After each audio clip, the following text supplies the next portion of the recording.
Becoming a dermatologist for me was sort of a long path.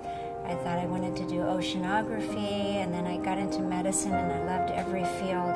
But what I then realized is I loved seeing the disease on the surface. And in dermatology, rashes are very visible, they're very embarrassing to patients, so when you fix them, the patients are very gratified. So I like the visual aspects and the fact that patients are so happy when they're cured.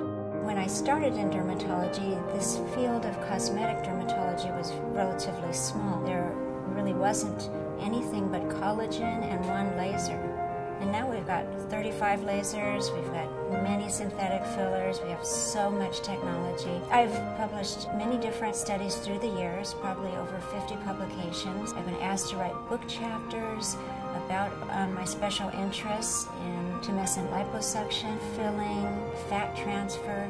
It's so important to remain involved in research because it's a rapidly evolving field. So being involved in research allows us to have our finger on the pulse of the latest technology.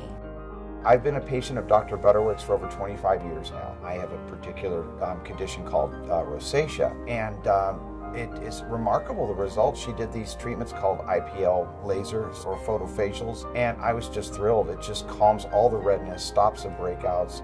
I've been in for treatments and had people from around the world coming to study her procedures because she is just groundbreaking in everything she does. The thing I like is you can discuss what you want, and she really will try to accommodate you. I had my face resurfaced. The outcome was excellent, and I've continued to see Dr. Butterwick. It's an outstanding relationship. Trust is everything with a doctor-patient relationship, especially when someone is changing the way you look.